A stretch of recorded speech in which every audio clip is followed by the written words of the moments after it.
vantaggio degli ospiti al 22esimo minuto.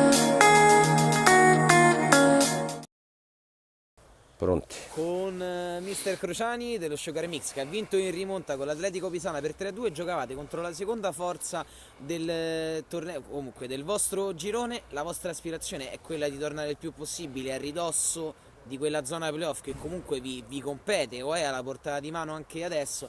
L'avete fatto con una prestazione strana, avete giocato forse meglio quando eravate sotto di 2 gol, ma comunque bravi anche a chiudere gli spazi della seconda forza del campionato. Perfetto, l'analisi tua mi è piaciuta e fa fede, forse mi prendo anche qualche colpa io, perché i miei molte volte il discorso del gioco al 2 dietro non me lo capiscono tanto, perché poi mi si dovrebbe abbassare uno dei due centrocampisti, non mi si abbassa, perciò abbiamo avuto sì una prima frazione del primo tempo un po' sbandata, vedi il secondo con loro, il giocatore davanti alla porta, classica azione da calcetto, solo la butta dentro. Poi ho riposizionato la squadra a 3, che comunque è il gioco che loro bene o male prediligono, un po' la qualità dei giocatori che molte volte in molti frangenti del campionato a me mi sono mancati, vedi Succi, vedi Abbondanza o Pennazzi, ma comunque stasera tutti.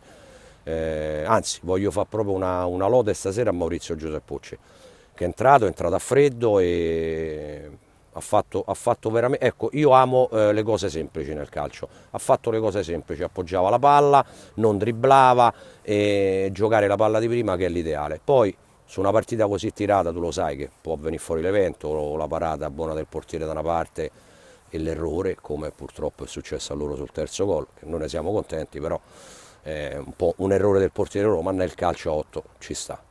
E ci sono ruoli dove bisogna giocare più semplice il pallone e altri dove Sì. potete lasciare più spazio all'inventiva. Voi siete una squadra, almeno oggi o comunque in qualche partita, molto solida dietro, perché sa che davanti ha il talento estemporaneo, anche un po' di, tra virgolette possiamo dirlo, teste calde della vostra squadra che si accendono e si spengono a intermittenza. Hai perfettamente ragione, io noto che fai un'analisi più quasi da mister, che ti posso dare tranquillamente il posto mio. No, è vero, perché noi abbiamo molti giocatori di qualità che hanno proprio la giocata, no? Il Matteo Abbondanza è buono, l'abbiamo visto, mi pare 4 o 5 settimane fa l'avete premiato come il gol più bello, te fa un gol da 40 metri, però ecco, molte volte forse si piacciono un pochettino. In questo torneo così equilibrato, dove bene o male tutte le squadre, tutte la rischi, perdere qualche pallone per un po' di sufficienza o cosa permette poi all'avversario di fare gol.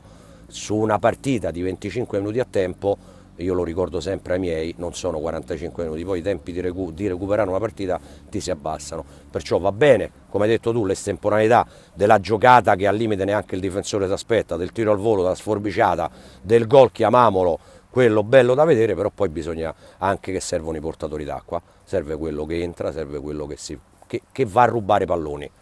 Ultima cosa, come mai, tu che ne hai vissuti tanti, permetto di darti del tu, Sì, sì. di gironi qui al Ciriaci, rispetto agli scorsi anni c'è una squadra che è scappata così presto. Il Granella sembra fare un campionato a parte. Non era capitato nemmeno al Cotton Club 2 anni fa o alla Pisana la scorsa stagione, che adesso giocano in Serie A da straprotagonisti. Sì. Qual è la motivazione? Ma la motivazione sicuramente è che avranno loro gestito un gruppo che comunque io conosco, sia Massimo, il presidente, Alberto, l'allenatore, sono carissimi amici.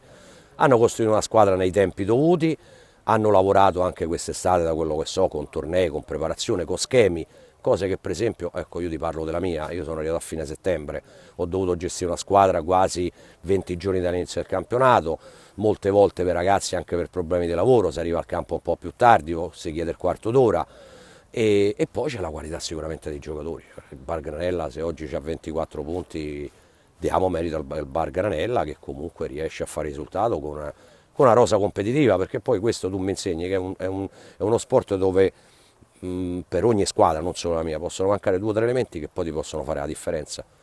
Loro, aiutati sicuramente dal buon gruppo, aiutati spero, come ci abbiamo avuto noi, da molti infortuni, perché te ne potrei citare anche di giocatori che non hanno neanche iniziato il campionato con legamenti, con crociati, con menischi spaccati. L'ultimo l'ho perso, Maschetti, 2 settimane fa, dovrà avere un intervento di una ciste inguinale, e poi la differenza si vede, tutto lì, però siamo soddisfatti. Complimenti e in bocca al lupo a mister Crociani. Grazie.